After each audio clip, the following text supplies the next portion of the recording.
اے نبی صلی اللہ علیہ وسلم اپنے رب کو صبح و شام یاد کیا کرو، دل ہی دل میں، عاجزی اور خوف کے ساتھ، اور زبان سے بھی ہلکی آواز کے ساتھ۔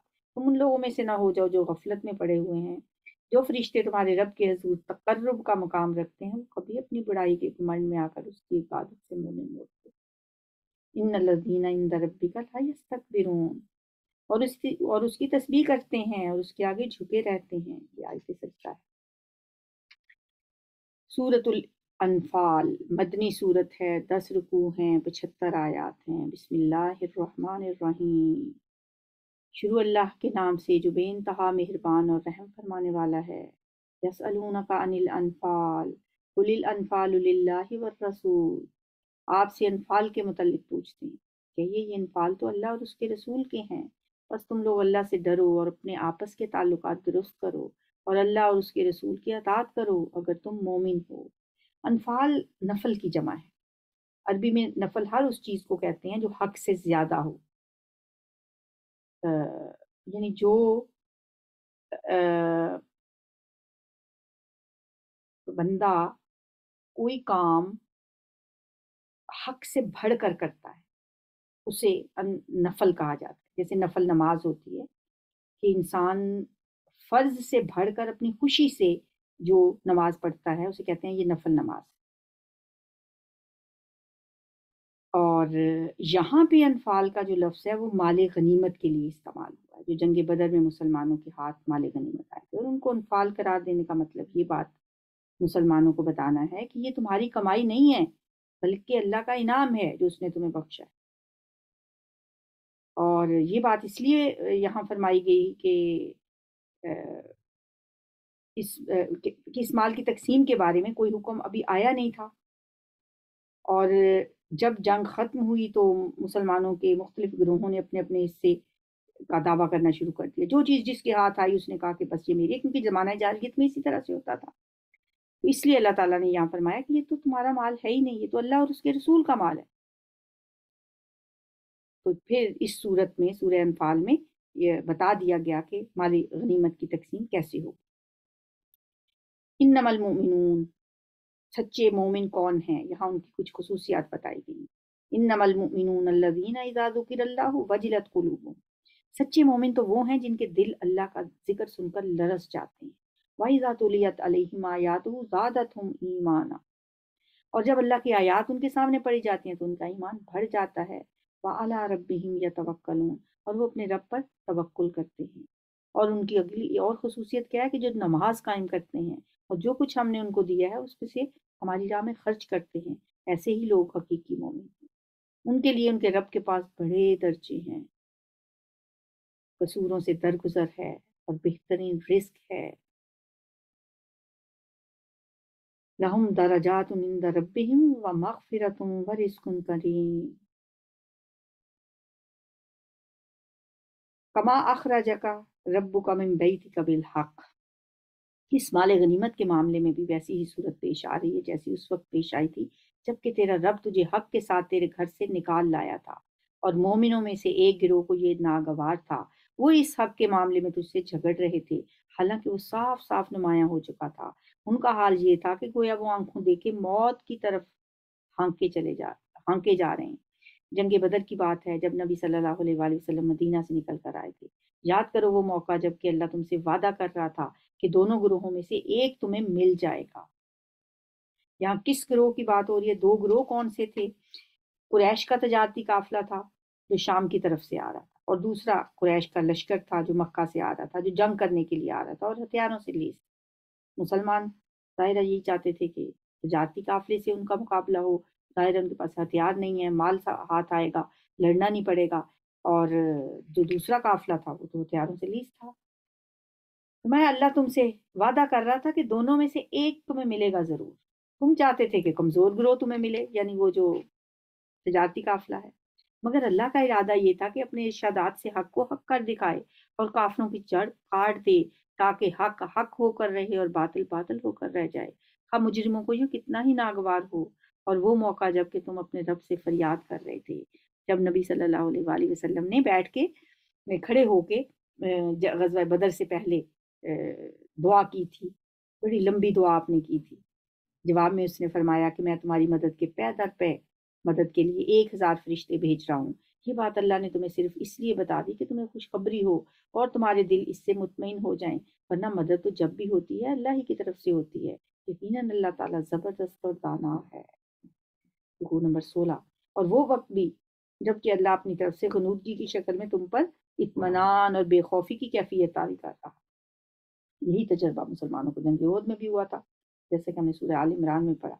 اور آسمان سے تمہارے اوپر پانی برسا رہا تھا تاکہ تمہیں پاک کرے اور تم سے شیطان کی ڈالی ہوئی نجاست دور کر دے اور تمہاری ہمت بڑھائے اور اس کے ذریعے سے تمہارے قدم جما دے۔ یہ اللہ تعالیٰ نے جیسے جیسے غزوہ بدر میں مسلمانوں کی مدد کی وہ جتایا جا رہا ہے۔ اور وہ وقت بھی یاد کرو کہ جب تمہارا رب فرشتوں کو اشارہ کر رہا تھا کہ میں تمہارے ساتھ ہوں، تم اہل ایمان کو ثابت قدم رکھو، میں ابھی ان کافروں کے دلوں میں روب ڈالے دیتا ہوں، بس تم ان کی گردنوں پر ضرب لگاؤ، فرشتوں سے اللہ کہہ رہا تھا، اور جوڑ جوڑ پر چوٹ لگاؤ۔ یہاں تک جنگ بدر کے جن واقعات کو ایک ایک کر کے اللہ تعالیٰ یاد دلا رہے ہیں، اس کا مقصد یہ ہے کہ کیونکہ شروع میں مال غنیمت کی بات ہوئی نا، کہ لوگ مال غنیمت اکٹھا کر کے اور پھر اس کے مالک بننے کی بات کر رہے تھے کہ جس نے جو اٹھا لیا وہ اسی کا ہے۔ تو اللہ تعالیٰ یہاں یہ بتانا چاہ رہے ہیں کہ تم اس مال کے مالک کہاں سے بن گئے؟ یہ سارے واقعات گنوا کے اللہ گنوا رہے ہیں کہ اس فتح میں خود ہی حساب لگا لو کہ تمہاری اپنی محنت اور جانفشانی اور جرت کتنی ہے اور اللہ کی عنایت کا کتنا حصہ ہے۔ اس لیے اس کا فیصلہ کرنا کہ یہ کس طرح تقسیم ہوگا یہ تمہارا کام نہیں ہے، یہ اللہ کا کام ہے۔ فرشتوں کو اللہ نے بھیجا، ان سے کہا کہ ان کے جوڑ جوڑ پہ مارو۔ یہ اس لیے کہ ان لوگوں نے اللہ اور اس کے رسول کا مقابلہ کیا، اور جو اللہ اور اس کے رسول کا مقابلہ کرے اللہ اس کے لیے نہایت سخت گیر ہے۔ یہ ہے تم لوگوں کی سزا، ذالکم فذوقوہ وان للکافرین عذاب النار۔ اب اس کا مزہ چکھو، تمہیں پتا ہو کہ حق کا انکار کرنے والوں کے لیے دوزخ کا عذاب ہے۔ اے ایمان والو، جب تم ایک لشکر کی صورت میں کفار سے مقابلہ کرو تو ان کے مقابلے میں پیٹھ نہ پھیرو۔ اس نے ایسے موقع پہ پیٹھ پھیری الا یہ کہ جنگی چال کے طور پہ ایسا کرے یا کسی دوسری فوج سے جا ملنے کے لیے، تو وہ اللہ کے غضب میں گھر جائے گا، اس کا ٹھکانہ جہنم ہوگا اور وہ بہت بری جائے پناہ ہے، بہت بری لوٹنے کی جگہ ہے۔ وَمَأْوَاهُ جَهَنَّمُ وَبِئْسَ الْمَصِيرُ فَلَمْ تَقْتُلُوهُمْ وَلَٰكِنَّ اللَّهَ قَتَلَهُمْ وَمَا رَمَيْتَ إِذْ رَمَيْتَ وَلَٰكِنَّ اللَّهَ رَمَىٰ۔ بس یہ حقیقت ہے کہ تم نے انہیں قتل نہیں کیا بلکہ اللہ نے ان کو قتل کیا۔ اللہ نے مدد کی تمہاری اتنی کہ اللہ نے ان کو قتل کیا۔ وَمَا رَمَيْتَ إِذْ رَمَيْتَ وَلَٰكِنَّ اللَّهَ رَمَىٰ، اور اے نبی آپ نے نہیں پھینکا بلکہ اللہ نے پھینکا۔ یعنی نبی صلی اللہ علیہ وسلم نے بدر کے موقع پہ ایک مٹھی بھر ریت ان کی طرف پھینکی تھی، کفار کی طرف، اور کہا تھا شاہت الوجوہ، چہرے بگڑ جائیں، اور اس کے ساتھ ہی آپ کے اشارے سے مسلمان ایک دم کفار پر حملہ آور ہوئے۔ اس واقعے کی طرف اشارہ ہے، مطلب یہ ہے کہ ہاتھ تو رسول کا تھا مگر ضرب اللہ کی طرف سے۔ ہاتھ ہے مومن کا، ہاتھ ہے اللہ کا، بندہ مومن کا ہاتھ۔ تو یہاں بھی یہی فرمایا کہ وہ آپ نے نہیں ریت پھینکی تھی، وَلَٰكِنَّ اللَّهَ رَمَىٰ، اور مومنوں کے ہاتھ جو اس کام میں استعمال کیے گئے تو یہ اس لیے تھا کہ اللہ مومنوں کو ایک بہترین آزمائش سے کامیابی کے ساتھ گزار دے۔ یقیناً اللہ سننے والا اور جاننے والا ہے۔ یہ معاملہ تو تمہارے ساتھ ہے، اور کافروں کے ساتھ معاملہ یہ ہے کہ اللہ ان کی چالوں کو کمزور کرنے والا ہے۔ ان کافروں سے کہہ دو اگر تم فیصلہ چاہتے تھے تو لو فیصلہ تمہارے سامنے آ گیا، کیونکہ مکہ سے روانہ ہوتے وقت مشرکین نے کعبہ کے پردے پکڑ کے دعا مانگی تھی کہ یا اللہ دونوں گروہوں میں جو بہتر ہے اسے فتح عطا کر۔ دیکھو ان کو بھی کتنا یقین تھا اپنے حق پہ ہونے کا۔ تو فرمایا کہ تم فتح مانگتے تھے نا، ان تستفتحوا فقد جاءکم الفتح، اب تمہارے پاس فیصلہ آ گیا ہے، اب باز آ جاؤ، تمہارے لیے یہی بہتر ہے، ورنہ پھر پلٹ کر اسی حماقت کا اعادہ کرو گے تو ہم بھی اسی سزا کا اعادہ کریں گے، اور تمہاری جمعیت خواہ وہ کتنی ہی زیادہ ہو تمہارے کچھ کام نہ آ سکے گی، اللہ مومنوں کے ساتھ ہے۔ وَأَنَّ اللَّهَ مَعَ الْمُؤْمِنِينَ يَا أَيُّهَا الَّذِينَ آمَنُوا أَطِيعُوا اللَّهَ وَرَسُولَهُ، اے ایمان والو اللہ اور اس کے رسول کی اطاعت کرو اور حکم سننے کے بعد اس سے روگردانی نہ کرو۔ ان لوگوں کی طرح نہ ہو جاؤ جنہوں نے کہا کہ ہم نے سنا حالانکہ وہ نہیں سنتے۔ یقیناً اللہ کے نزدیک بدترین قسم کے جانور وہ بہرے گونگے لوگ ہیں جو عقل سے کام نہیں لیتے۔ اگر اللہ کو معلوم ہوتا کہ ان میں کچھ بھی بھلائی ہے تو وہ ضرور انہیں سننے کی توفیق دے دیتا، لیکن بھلائی کے بغیر اگر وہ ان کو سنواتا تو وہ بے رخی کے ساتھ منہ پھیر جاتے۔ وَلَوْ أَسْمَعَهُمْ لَتَوَلَّوْا وَهُمْ مُعْرِضُونَ۔ اے ایمان والو، اللہ اور اس کے رسول کی پکار پر لبیک کہو جبکہ رسول تمہیں اس چیز کی طرف بلائے جو تمہیں زندگی بخشنے والی ہے، اور جان رکھو کہ اللہ آدمی اور اس کے دل کے درمیان حائل ہے۔ ان اللہ یحول بین المرء وقلبہ وانہ الیہ تحشرون۔ اور اسی کی طرف تم سمیٹے جاؤ گے، اور بچو اس فتنے سے جس کی شامت مخصوص طور پر صرف انہی لوگوں تک محدود نہیں رہے گی جنہوں نے تم میں سے گناہ کیا ہے۔ مطلب یہ ہے کہ اجتماعی فتنے جو ہوتے ہیں نا، وہ ایک وبا کی طرح ایسی شامت لاتے ہیں جس میں صرف گناہ گار لوگ ہی نہیں پستے، بلکہ وہ لوگ بھی مارے جاتے ہیں جو گناہ گار سوسائٹی میں رہنا گوارا کرتے ہیں۔ کہتے ہیں نا کہ گندم کے ساتھ پھر گھن بھی پستا ہے۔ اور جان رکھو کہ اللہ سخت سزا دینے والا ہے۔ یاد کرو وہ وقت جب کہ تم تھوڑے تھے، زمین میں تم کو بے زور سمجھا جاتا تھا، تم ڈرتے رہتے تھے کہ کہیں لوگ تمہیں مٹا نہ دیں، پھر اللہ نے تمہیں جائے پناہ مہیا کر دی، مدینہ میں تمہیں ایک اسٹیٹ دے دی، اپنی مدد سے تمہارے ہاتھ مضبوط کیے، تمہیں اچھا رزق پہنچایا، شاید کہ تم شکر گزار بنو۔ اے لوگو جو ایمان لائے ہو، جانتے بوجھتے اللہ اور اس کے رسول کے ساتھ خیانت نہ کرو، اپنی امانتوں میں غداری کے مرتکب نہ ہو، اور جان لو کہ تمہارے مال اور تمہاری اولاد حقیقت میں سامان آزمائش ہیں، فتنہ ہیں، اور اللہ کے پاس اجر دینے کے لیے بہت کچھ ہے۔ اے ایمان والو، اگر تم تقوی اختیار کرو گے تو اللہ تمہارے لیے کسوٹی بہم پہنچا دے۔ کسوٹی، یج الکم فرقانہ۔ کسوٹی اس چیز کو کہتے ہیں جو کھرے اور کھوٹے کے امتیاز کو نمایاں کرتی ہے، یہی مفہوم فرقان کا بھی ہوتا ہے۔